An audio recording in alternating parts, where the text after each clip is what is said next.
Today, we'll be talking with avant-garde icon Genesis P-Orridge. P-Orridge is the founder of the music and performance collective Transmissions, which laid the groundwork for the pioneering industrial project Throbbing Gristle, and a cult group, the Temple of Psychic Youth, which grew from P-Orridge's shape-shifting visual and musical experiment, Psychic TV, now PTV3. Their visual art has been displayed at galleries worldwide, including the Rubin Museum, and their body is a living work of art. In 1993, they began the Pandragine Project, in which they and their lifelong collaborator and second wife, Lady J. Breyer P-Orridge, began to undergo surgical procedures to more greatly resemble one another, identifying as one being in two bodies. And they're a prolific and inspired poet as well. You might expect someone with such a storied background to be unapproachable, haughty, and overly serious, but none of these things are true of Genesis. Their warmth, humor, and open engagement with life's mysteries are key to their philosophy of the world. In our conversation, we touch on unconditional love, destroying and rebuilding culture, virtual reality and military technology, experimental communes that worked and those that didn't, the real dangers of bathrooms for trans women, and why occultism shouldn't involve the ego. But we begin with Genesis introducing a special guest. This little doll is a Jumu from Benin in West Africa. It's a fully activated Voodoo Doll, and it's my connector to Lady J. So she's always with us, and is supposed to always be with us, so that's why she's here. She's witnessing all of you. So be careful what you do and say and think. My goodness, where do you want to start? We should probably start with some of the things we were talking about in the green room. I guess we'll start out talking about the Temple of Psychic Youth, since there is a documentary that is on its way. Fully funded, overfunded Kickstarter, which is super exciting.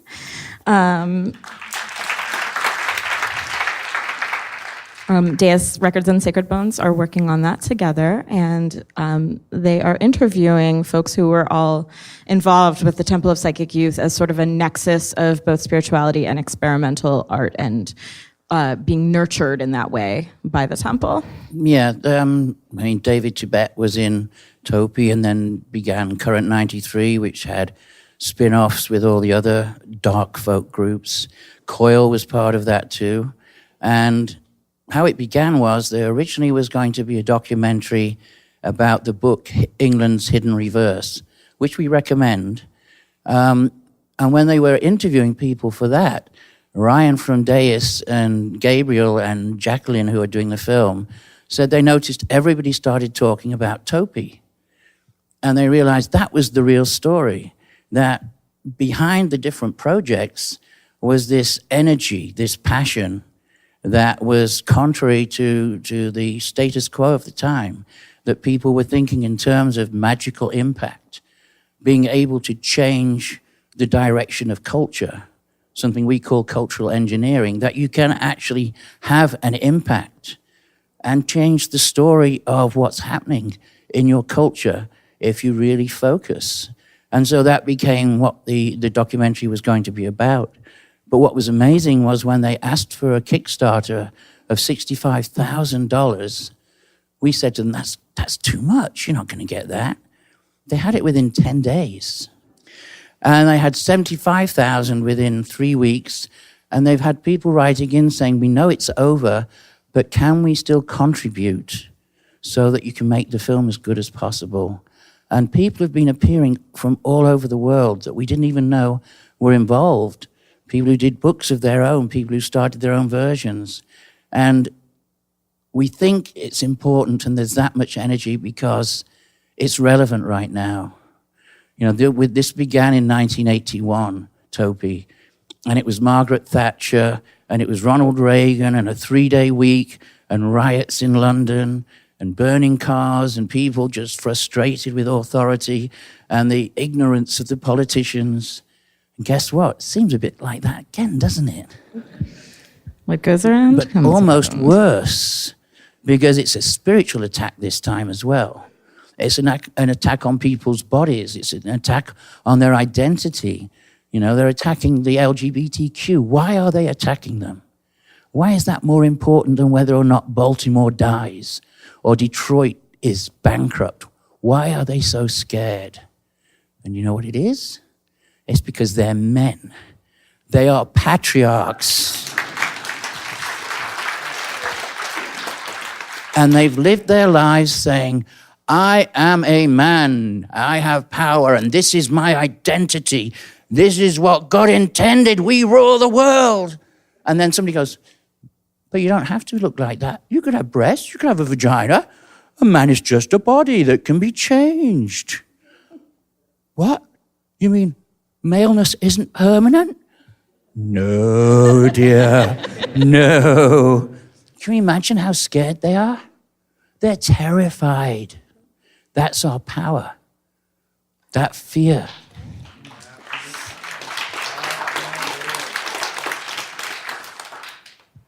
Why am I ranting?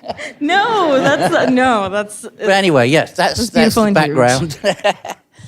It's important, though. You know, everything we've done has been about trying to change things. Right. And I think that's why the music that you have been making over the years, as it changes itself, and we were talking about that as well as the mutability, the coming and going of different musicians, different influences, different ideas. And as that fluidity moves forward, it has such resonance because there's always a desire to push things forward and to change things. Well, like with Throbbing Gristle, it was 1975. I was sitting in a pub in East London with this old man who'd been gassed in the First World War. And he was telling me, he's saying, Genesis, I understand what you've been saying about your art with Coombe transmissions, but how many people in this pub would understand? He said, you've talked to me a lot, so I get it, but would they?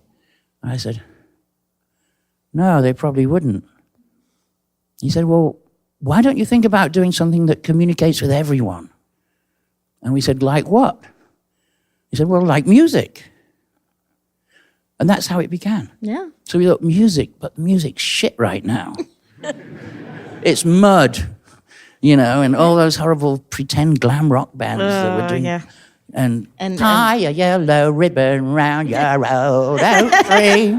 And AM light radio. By your man, all that. So we thought, well, best way to go about what music we do is to say what we don't want to do. We don't want a drummer, because that means people do those 4/4 rhythms and you're trapped. No drummer. We can't have someone who can play guitar, because then they'll do solos. So, Cozy, you're playing guitar. She said, but I don't like guitars. That's why you're playing guitar, Cozy. So we went to Woolworths and bought a 15-pound guitar, a satellite guitar, and gave it to her. And she went, it's too heavy. And so Chris Carter just got an electric saw and just chopped off all the extra wood. And then she went, that's better. And that's how she ended up with that narrow guitar. That's fascinating. I actually never knew that. Yeah. That's incredible. And then Sleazy goes, well, I don't like music, but I like William Burroughs. He said, so can I play with tape recorders? Yes, of course you can. I'm going to do cut-ups then. So he started collecting those Walkmans, which were brand new then. Right. And so that left me. And they said, you're good at rhythms. I said, well, we're not going to have a drummer. But somebody had left a broken bass guitar. So Chris Carter repaired it by accident using lead guitar or humbucker pickups. So it had a really weird tone, nice tone. And then we just bought echoes, and he started building effects pedals, and Sleazy did. They built crystallizers. Yep. Crystallizer changed the way that music sounded. And basically we went, this is what we have. Somehow these noises that we make will become the music we do. That's the way we did it. We stripped it back. This is what's left. That must be it. And that's how we do everything. Strip it back. What you don't want, you get rid of. And you say, what's left is the thing we're going to do. The same with writing, music, film, whatever. And so that's how it began. And then we just played every weekend, all day, Saturday and Sunday. And we would record it all on cassettes and then play it back Sunday night and keep the bits we liked. And then the next week, we'd try and copy it. And then it would change again until eventually we got a sound. And that was the first album, Second Annual Report. And we brought them out. We had enough money for 792 copies, I think it was. And we pressed them, and I thought it would take 3 years to sell them. We gave one to Sandy Robertson, who worked at Sounds, who made that walking stick for me, actually. And we gave one to John Savage, a melody maker. I don't remember who else got one. And they all gave it 5 stars out of 5. And so suddenly Virgin Vegas stores on the phone, could we buy 1,000 of that album of yours? We're like, we don't have 1,000. Well, can we buy 600? No, you could have 100. So they bought 100, and then a week later, can we get another 100? And then Rough Trade got in touch. They wanted them, and suddenly they were all gone. Just like that. It was one of those moments in musical history. How were we supposed to know that was going to happen? But it was the right moment. And parallel was, of course, Sniffing Glue and punk. And we knew them because of Sandy Robertson, Alex Ferguson, and everyone. And I was going out with Sue Catwoman at the time. And Mark Perry did this thing, it's so famous. Learn 3 chords, form a band. So I wrote him a letter and I said, why learn any chords? And that was the difference right there between punk and industrial. One was still being traditional, and we were saying, fuck it all. Yeah. I think we won. Well, we both won in different ways, you know. Mm-hmm. Punk gave the DIY ethic and the idea you can sing about anything, especially politics and liberty. And industrial said you can talk about anything, whatever's going on. It's like a newspaper, you know, an electric newspaper.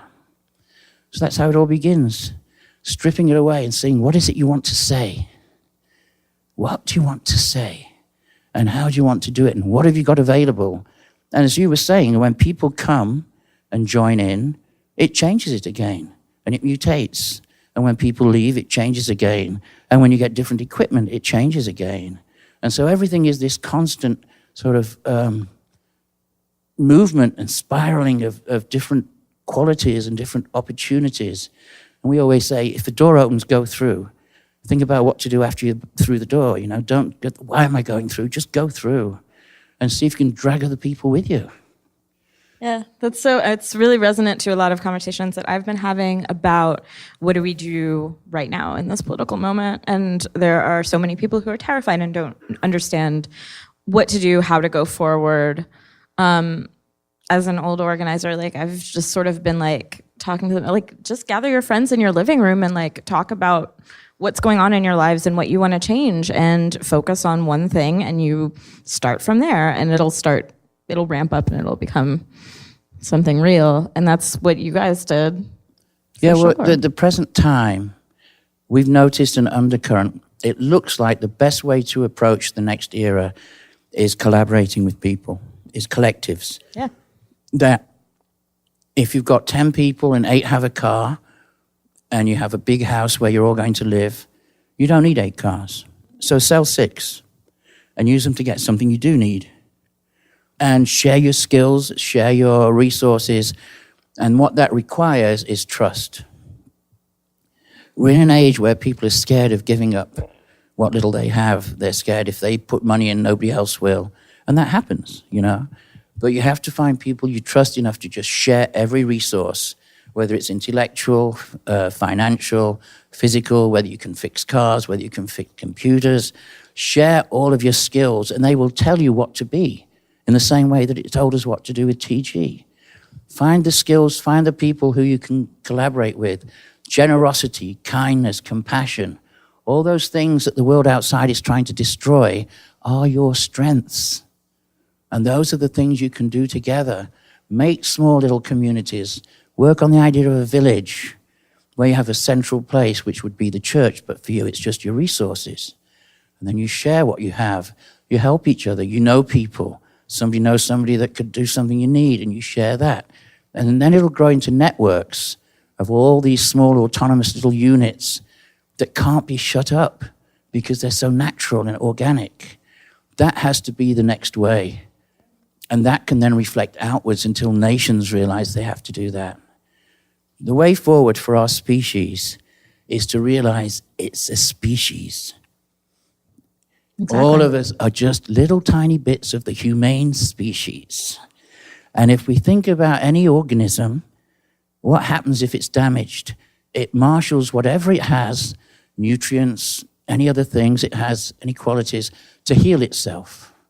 If it doesn't have enough fuel, it will find ways to fuel itself. It will always repair any damage to the best of the ability of the entire organism. That's how we should look at ourselves as a species. If we did that, we would fix whatever's wrong anywhere in the world because it's still damage to all of us. And we wouldn't have to have nations, and we wouldn't have to have fear and paranoia. We would be too busy having a surplus of everything. And then we could go into space, and we could colonize other planets, and we could make this the most beautiful place we've ever imagined, this Earth. It's an amazing place, and we're amazing creatures, but we're always taught to be separate and to think of ourselves as not part of the whole. We are one whole species. That's the vision we've got to start to see. That's what destroys all of the separation that comes from politics and from economics. And that's how we keep being tricked. There's something that's different. Be afraid. There's something that's other than you. Be scared. No, we are just all little cells of the humane species.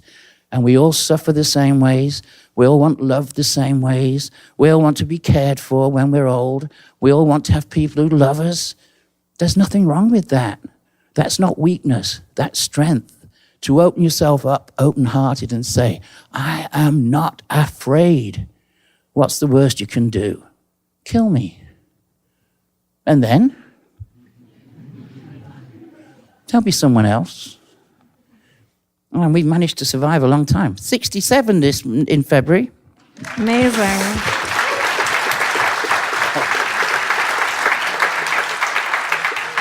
You're probably wondering why we're talking so much about spiritual and social things, but that's really what it's all about. All culture, all art, all creation. It's about communicating, sharing, describing, thinking about what it's like to be alive. The big questions. That's really what it's all for. Why am I here? How could there be something from nothing? I know there was a big bang, but how did that happen when there was nothing? Who made the nothing?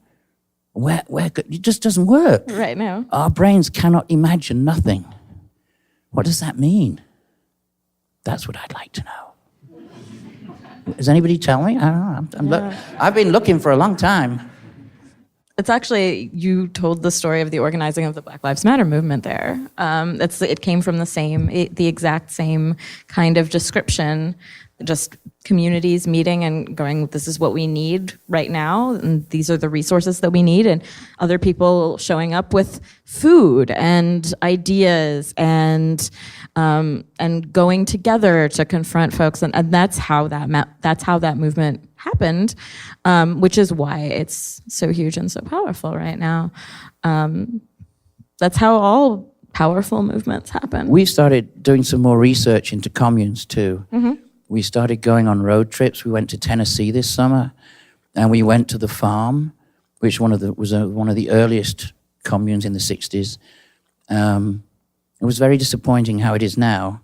It's like an old hippies retirement home gated community. They're all living in these 5-bedroom, 3.5-bathroom houses, and all the hippie buses are rotting in the trees. But that seems so sort of symbolic. How do the dreams die like that? Mm-hmm.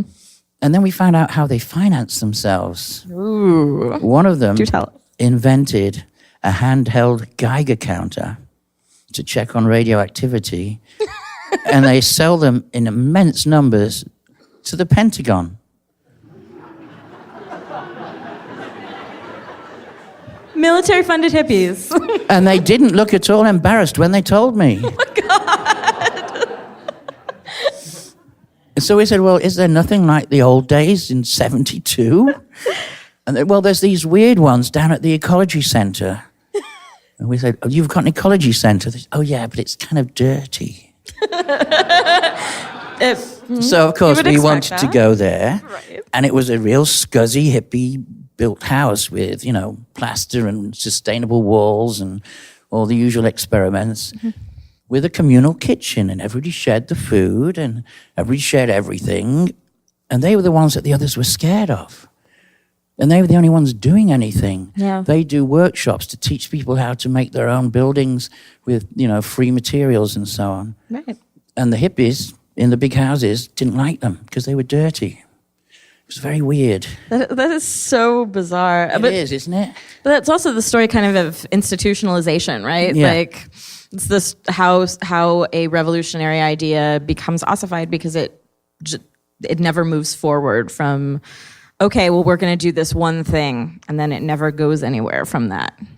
And of course, what happened was the person who started it, he and his wife, she was the one who started Ida Gaskell. Oh, wow. She's the woman who started the natural birth movement. Yeah, I know her. And spiritual midwifery. Mm-hmm. And both my children were born at home because of her books. Right. So we were really excited about meeting them, but now it's just a business. And she and her husband, who started the whole commune, were ousted in a coup in 1978 and never spoken to again. And when they died, the other hippies hid their bodies so there wouldn't be a place for people to go as a memorial. Oh my God. Isn't that weird? That's so bizarre. It's very Scientology. It's very... Oh, don't get me there. We should talk about it. Well, as you know, because we do our research. Right. If we're going to start a network like Topi, we do our research. If we're going to course. say there should probably be some kinds of, not communes, they don't work right now, but communities, like a village where everybody shares what they have, maybe in separate buildings. People need their own space. But what keeps the glue together? How does some of them survive and so many don't? We went to the Radical Fairies afterwards, and they're living in these buildings that were built before the Civil War. Yeah. Have you been down there too? I have, yeah. It's an amazing It's place. incredible. It's beautiful. Incredible. It's in the middle of nowhere. They don't even have a phone. And so you just have to drive up and hope someone's there. Yeah. But they were so friendly and so kind, and immediately said, come in. And it was completely different, Yeah. And we said, how did this begin? They said, well, originally it was a load of hippie families. And then they all started to move away when they had children. We thought, surely they'd have children there to get them out of society. Right. But apparently these hippies didn't. They wanted to go back when they had kids. It also doesn't make sense because don't you want your friends to help raise your children and the children to become part of the community? Very shocking, right? It's very weird. We never got to meet them, so we don't know why they were like that. But it ended, there was only one man left who was bisexual. Mm-hmm. And so he went out trolling and he came back with a boyfriend and bit by bit decided, let's make it into a radical gay a sanctuary. They call it the sanctuary. And so it's now, that's what it is. Yep. It's for people who are in transition or who have been rejected by their families or their societies or whatever. It's a safe place to go. It's a really beautiful place, just unbelievably beautiful, and everybody's so kind. Yeah. So we saw two different types that both started in 72. Mm-hmm. And somewhere in there is one of the answers to what's going on. It's got to be different. The world's moved. We're more industrialized. We're more homogenized. We've got the whole internet thing that's disconnecting people. Which is weird because it also has the great potential for connection in ways that it can bring folks to music that they wouldn't have found before, or ideas that they wouldn't have found before, amplify voices that wouldn't be heard before. But all of that also has a flip side. We've been very suspicious. For example, you have to just you think about things and you extrapolate. Why are we being trained to stay at home and look at a phone or a laptop and not go out? And so when we go out, we sit at a table with friends and look at a phone. What are they training us for? Well, it could be, as the environment gets poisonous, we won't be able to go out. So they're training us to stay in. Yep. And they're also training us to be afraid, to be enclosed and to be cut off physically and sensually and in terms of true communication, one-on-one, flesh on flesh. So be careful of these little things that are being set up, these little archetypes, because they're not always what they seem. Think about them, analyze them, decide if they still work for you, but don't accept them without thinking. Look at what they're doing. Who do they favor? Who's supplying the backing? What are the people behind it really trying to achieve? Do they have your best interests at heart? Try and observe what's really happening. And that way you'll be able to navigate much more effectively. That's true. I've noticed a rise, especially in the last year, of virtual reality technology, which is extra terrifying to me for that reason. Like, it seems like you just put the helmet on and you're totally cut off from the actual real world with enough stimulation to... Well, there's an interesting point about that. When we came to America in 92, we knew the people at Mondo 2000, which were the people who first really started talking about what would become the internet and so on. Yeah. And they introduced me to Jaron Lanier, who was the first person to make virtual reality work. It was working in 92. The same things you put on now. Right. Why have they waited from 92 until this year to throw loads of those at you? Why did they wait that long? It worked in 92. I used it. Ponder that. If that's what they had in 92 and they're just making it public, what have they actually got? Right.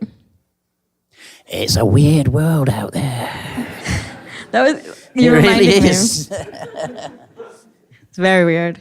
It reminding me, actually, speaking of military technology and development, my dad, who I was telling you about, is a musician, great person, audio engineer, but also worked for the Navy as a way of getting out of military service. And I remember being young and in the car with him, and we were like driving to the grocery store. I think I was like 8 or 9 years old, and he's like, Jess, you know what? Someday, and like, it's gonna happen. You're gonna be like an adult when it happens, but you're gonna have a phone number that you just have for the rest of your life, and it's gonna be like assigned to you at birth, and you just have that phone number forever, and it's gonna follow you around. And I was like, Dad, that's bullshit. Like, that's never gonna happen.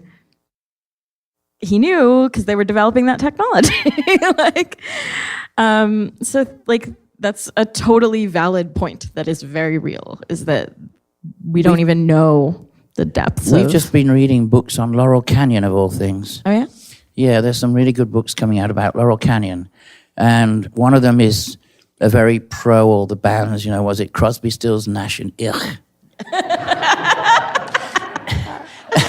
And they're all so horrible. But the interesting thing was, all the people in those bands, Buffalo Springfield,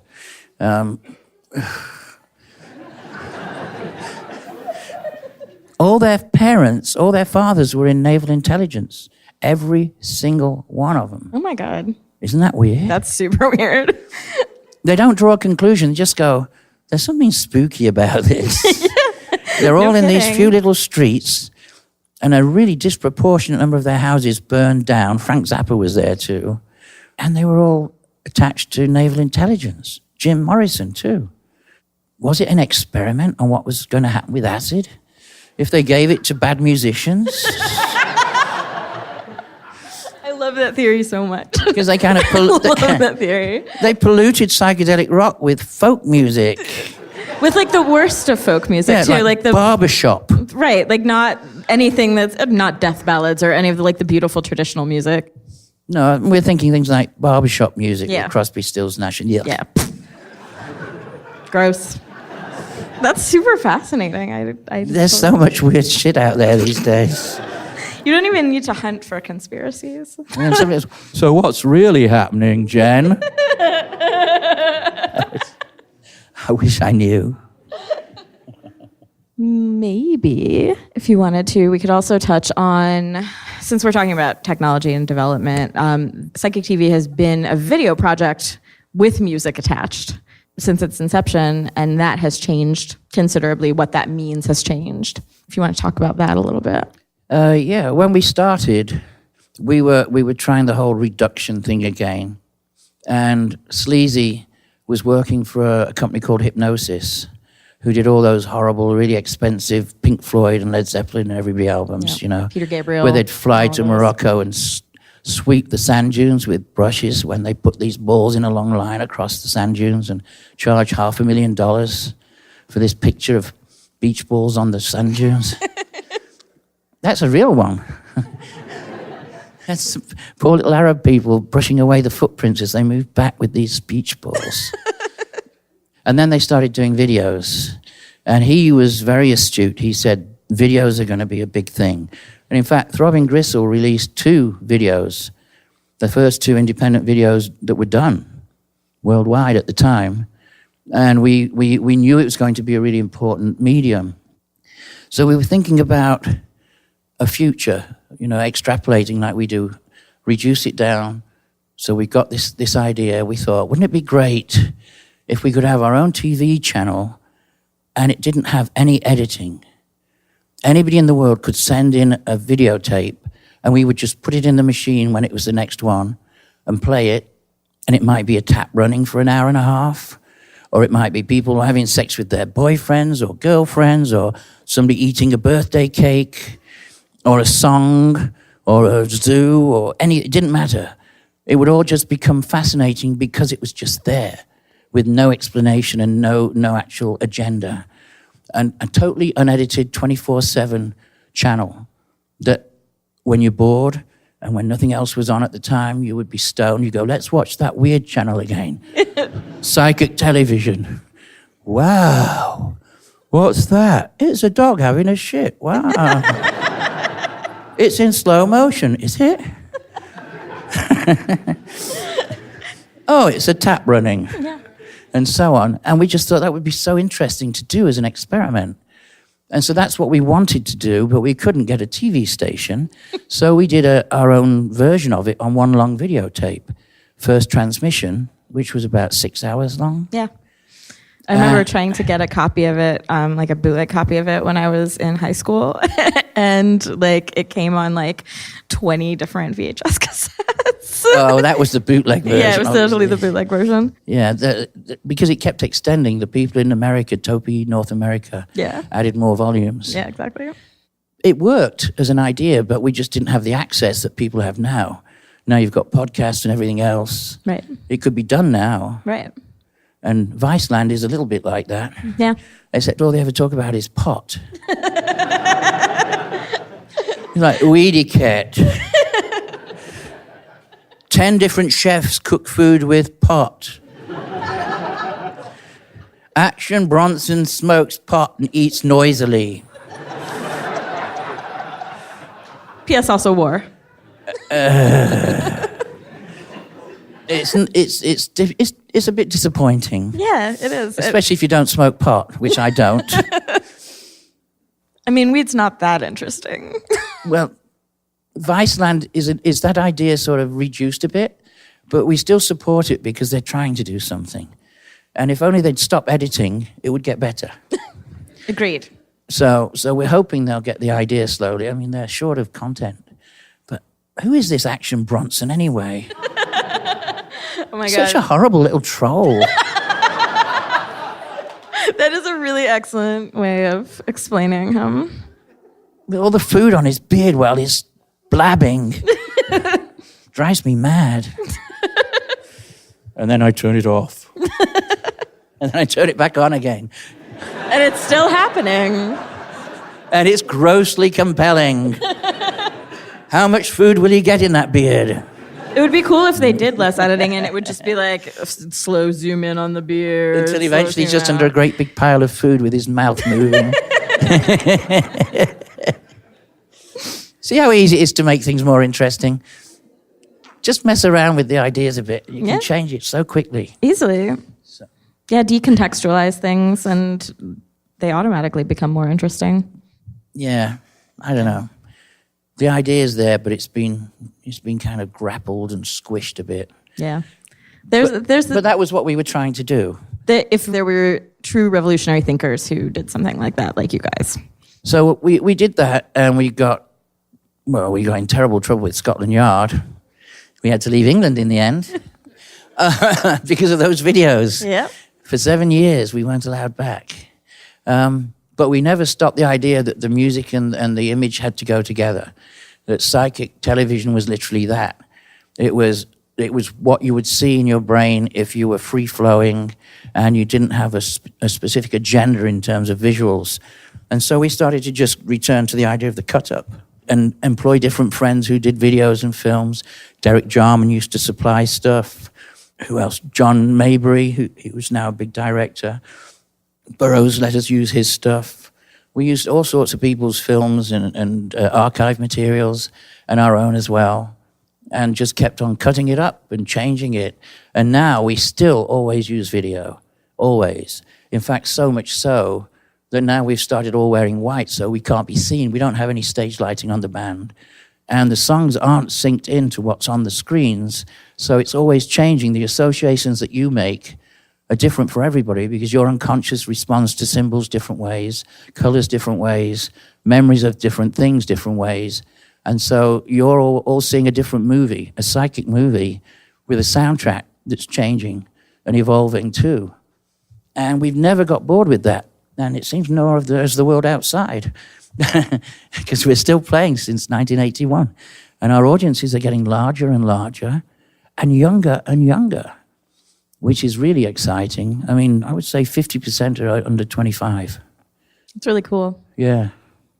Yeah. So that's the ongoing, what would it be? It's almost like a crusade, really, to keep the brain alive and to keep the synapses firing and to sort of open a zone where you've got a free connection.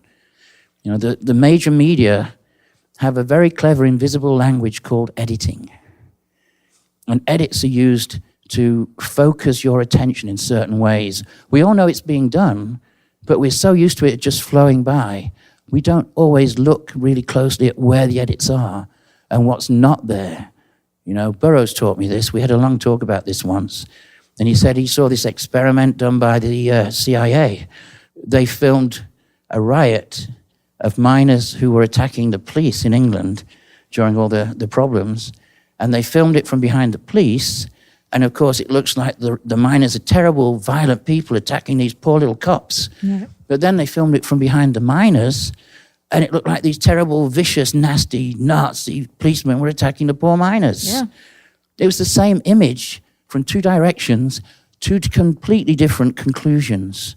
Then they did other experiments where they would edit a film of somebody coming out of their house and going to work, and then they would cut in things like somebody with a dog walking by, a bus went by and stopped, etc. And when the person came home, they'd say, "Do you remember this?" "Oh, yeah, I remember that bus." It was never there. You can control people that easily with edits. So remember, there's an invisible language happening constantly on TV, in film, in anything visual. We should know by now because we got used to advertising who've stolen it like crazy. Mm-hmm. You know, Burroughs cut-ups are one of the most important tools of the 20th century for art and understanding of media. Absolutely. I think we can open up to the crowd for questions now. It's a Q&A, people.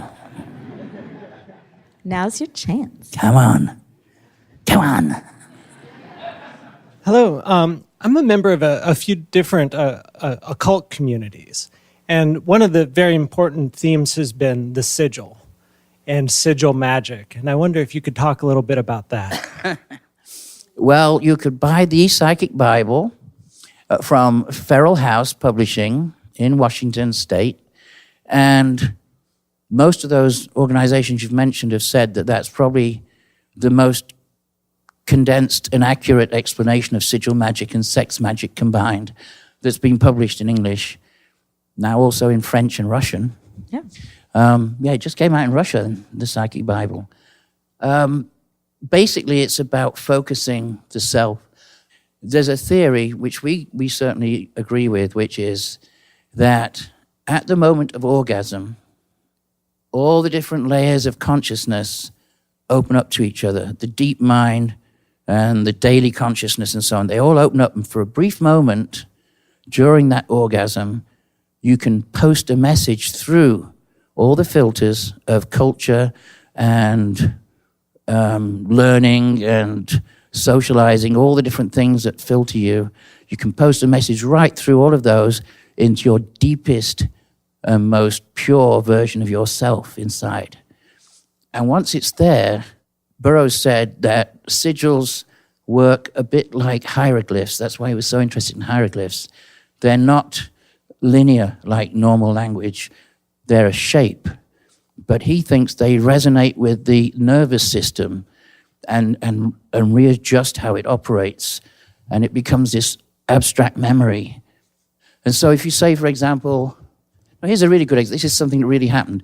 Somebody that we know who was a very well-known art curator wanted to meet the right man and have a baby and various other things, and decided to do the Topi sigil system, one sigil every 23rd of the month for 23 months.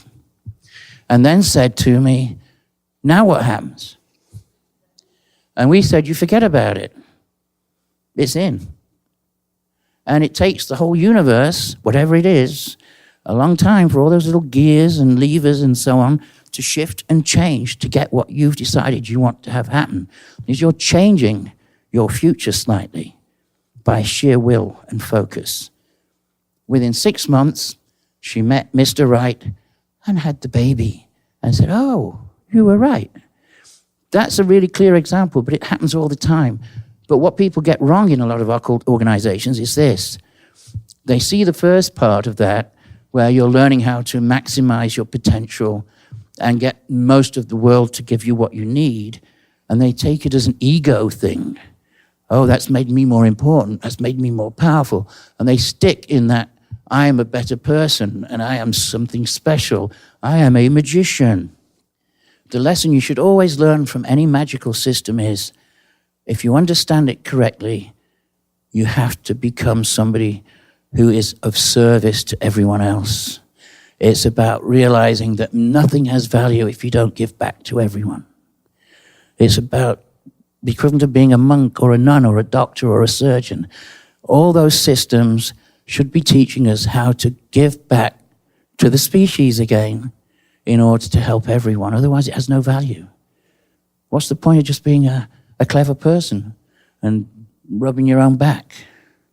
Oh, I'm so good. I'm so clever. I'm so mysterious. I know all the names of Egyptian gods. And I wear robes. And I burn candles. And I know all about Austin Spare and Aleister Crowley and everybody. Will you have sex with me?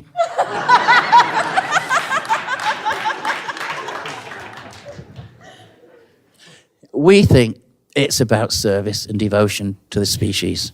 And that's the real lesson of any system, whatever it is, whatever philosophy or spiritual system or shamanic system, that's what it's about.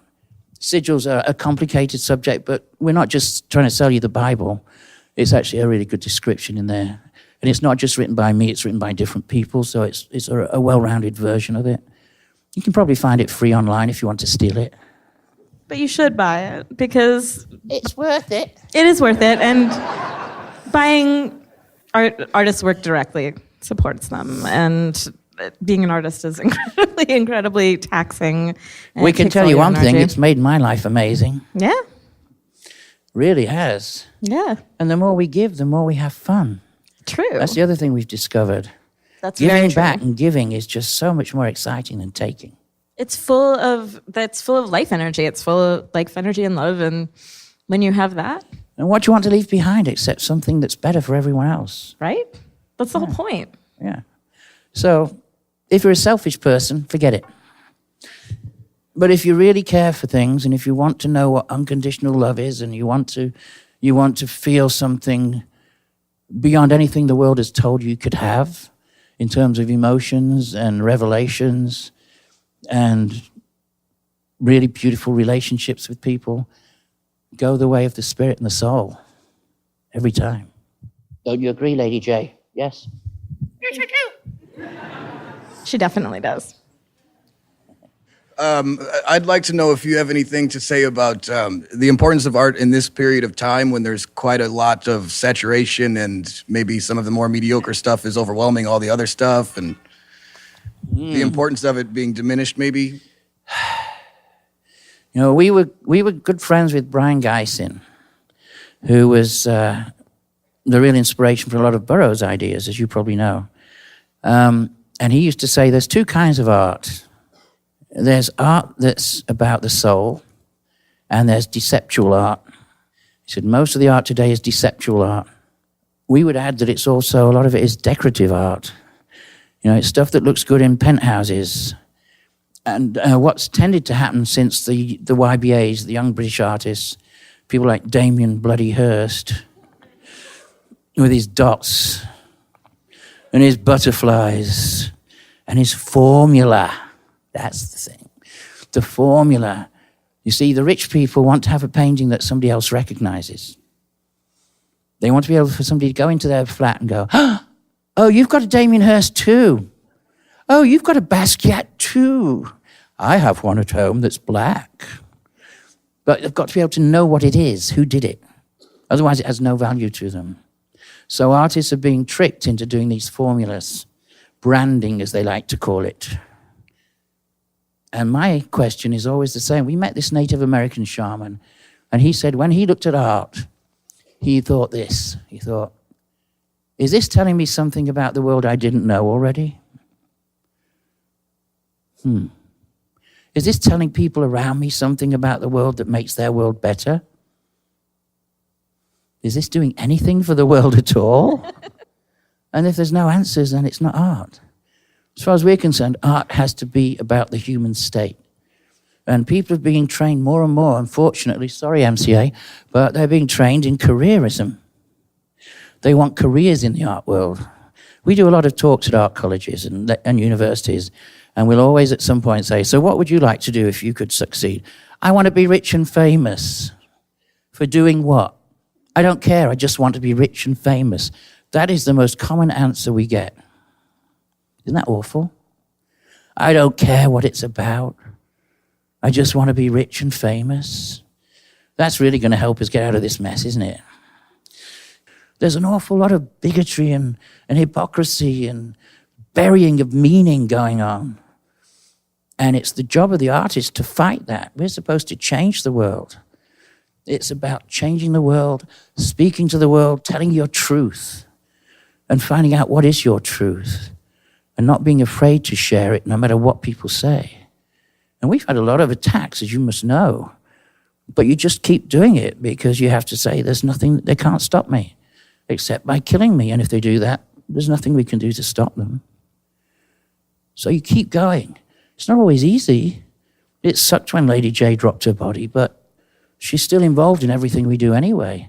Half the art we make is things she thought of already, or things that she's involved in, or photographs she's already taken.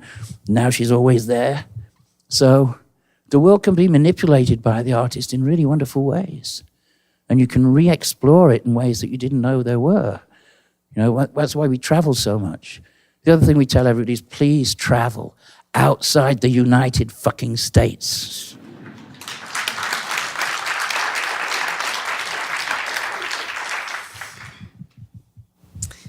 Questions on this side? Hi, my name is Jacqueline. I'm a transgender woman, and how do we go about living in this extremely terrifying time with people passing all these bills, trying to limit where we can use the restroom and where we can go? I'm just really terrified, and it's been on my mind frequently every day. Well, we have the same issue. We live as female. We were just, when we went down to Tennessee, for example, we realized it was getting really bad because every single gas station we stopped at had a handwritten sign, usually spelled wrong, that said, real women only. Every one. And the only signs we saw on lawns were Trump. And we mentioned it, I think at the beginning we mentioned that they're petrified of the dissolution of maleness. And so the other thing they always do is they always have to scapegoat some minority, whether it's black people or whether it's Jews or whether it's trans, LGBTQ, whatever it is, it has to be something to distract us from the real story. And unfortunately, we're the ones at the end of the spike at the moment. The only thing you can do is be proud and strong and sensible. We had a weird experience a long time ago. We were in JFK with Lady J, and we were going somewhere. And at the time, we were still acting male, I guess. But we were feminized to it. No makeup, but people were beginning to think we were feminized. We didn't have breasts yet. And so we went to the male's toilet. We went to the gents' toilet to go and pee. And this guy blocked the way and said, you can't go in there, madam. It's the men's toilet. I went, well, I'm a man. No, madam, you can't go in there. It's the men's toilet. Then he got a cop. And the cop came over and said, "Madam, you can't go in there. That's the gentleman's toilet." We said, "I'm a gentleman. Are you listening?" He said, "Madam, you have to use that toilet, the women's toilet, or I will arrest you." I said, "You're making me break the law." He said, "Madam," and he was going to arrest me. So I had to use and ever since I've used the ladies' toilet. Ever since. And so far, nobody's said a word. But of course it's scary. It's more scary in the South. And we feel for you. I mean, we never got scared going in the ladies' toilets until recently. Now we do think about it. Yeah. After being down south. Right. So be careful and pick your battles. I don't know, we'll find a way. Something will occur because of this pressure that's building. There will be demonstrations. Maybe we'll start doing things like a whole load of us will go into the ladies' toilet at once and just occupy it, 100 of us, and maybe get fined and arrested and then come out. But, there's going to be ways to fight back, just like there were at Stonewall, There's always ways to change it round, or we'll find some strategy to ridicule it so that it just becomes ridiculous. It's likely that Trump will be so busy pretending he's not Russian, we won't have time to worry about trannies anymore. Who knows? It's a difficult one. It is. But we'll come up with strategies. We always do. Yeah. And there's so much love and passion, especially in the queer and trans community, that I feel like that can't be stopped at this point. It's just a fight we thought we'd won. Yeah. And it's been a bit of a shock to realize that they've brought it back, that Yeah. whole bigotry again. Yep. But I'm sure it's about the realization of maleness dissolving, that it's no longer a permanent state. Right. It's losing power, and that is terrifying to people. Well, to those horrible old men. Yeah. The other good news is they're all old. They're all going to die off in the next 20 years. 20 years, they'll all be gone like me. And I'll be fighting them in heaven. You can't come in. Show me your genitals first. On behalf of the MCA and Pitchfork, I want to thank you all so much for joining us tonight for this incredible conversation. Genesis, Jes, thank you so much for being with us tonight. Thank you. Thank you. Thank you. Thank you, guys.